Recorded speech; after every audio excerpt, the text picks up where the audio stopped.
remiasi visa patirtim, kuri įgyta per šitiek metų, per visą tą istoriją, ir čia visas palikimas kaip ir tęsiasi, ir ne tik tie sklandytuvai gaminami ir toliau vystomi, ir aerodinamikos, va čia turim labai gerą mokyklą, kuriai Eduardas vadovauja, Lasauskas. Aišku, svarbiausia yra žmonės, nes pavyko dabar išlaikyti dar meistrus, kurie sugeba pagaminti šitos sklandytuvus. Aišku, tenka dirbti ir taipogi ir naktim. Čia, kaip nebūtų keista ir prieštarauti visom šitom direktyvom ir nuostatom šiuolaikinių žmonių, bet tenka dirbti viršvalandžių ir savaitgaliais. Bet aišku, turim čia dabar vykdyti ne 5-mečių planą, bet reikia padaryti sklandytuvą laiku, nes aišku, yra visokių problemų su tiekimu ir su finansais ir viskas. Nes čia taip truputėlį kitaip viskas vyksta negu būdavo. Ir jaunų inžinierių keletą, kurie baigė Kauno universitetą ir Vilniaus universitetą, dirba su kompiuteriniam programom.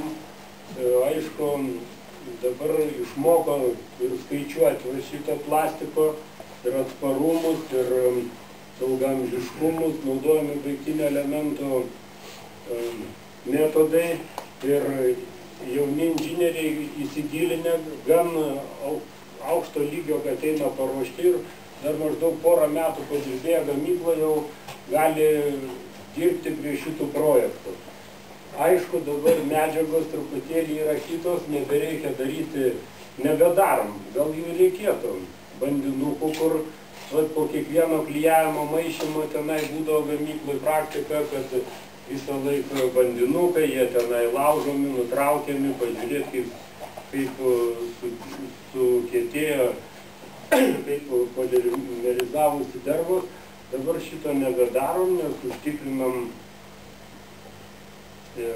temperatūrą, drėgmę, ir tos medžiagos turi sertifikatus, reiškia, jos kaip ir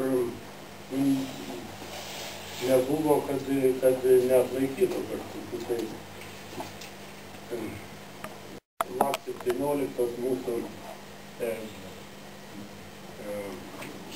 su elektros varikliu, kuris sveria tiek pat kaip vidaus degimo variklis su benzinu, tiek pat buvo tokia užduota techninė sąlyga, kad didėjus elektros variklius svoris nepadidėtų nuo turbo tos versijos vadinamos, tai gali skristi apie valandą laiko, tai yra 100 km radiusu pasiekti aerodromą. Variklis, kad neužsives tokių, dar nebuvo tokio atveju, nes jeigu signalinės indikacija yra elektrinė, tai reiškia, jisai pasileidžia visą laiką. Reiškia, čia turėtų būti nauja era sklandyme, bet mums trukdo, ko gero, sertifikacijos reikalai, nes yra baisų stabdymai iš Europos. Kartais net atrodo, kad specialiai. Nes kaip ir čia buvo minėta, kad įstojo į 3 klubą Lietuva su pirmu VK7 skrydžiu, tai dabar tas klubas kaip ir Europoje nepadidėjo, beveik Lenkai sklandytuvų kaip ir nebegamina, gena taip merdi.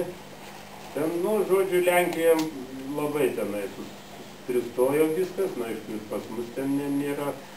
Bet liko vokiečiai, pradėjo gaminti dar rekordinius sklandytuvus JS1 Pietų Afrikoje, bet ten irgi su vokiečių kapitalu. Taigi kovojant už rinką su labai dideliais ir stipriais priešais. Užtat tas mūsų sertifikacijos procesai yra lėti, nes pridavus dokumentus laukiam mėnesiais ir mėnesiais, nėra atsakymų. Bet jeigu vis tiek mums galų gale pavyksta elektrinį sertifikuoti, ir aš manau, turi būti bumas, jis perversmas sklandyme. Nes visi tie saugumai, tenais priėjimai iki žemės, ten nuskrendant, iki tokio aukščio, kad jau aišku pačiam ten niekur nebeiškrieti tenai, aišku, kad jau liktais, reiškia tas pats, kaip ratai išleis, tas pats variklio paleidimo procedūra yra, taip sakant, akceleratorių suki ir jisai sukasi. Išduoda pilną galią variklis, iš karto. Čia yra elektros variklis, jis nečiaudėja, nereikia šildyti, ten ir dar ką.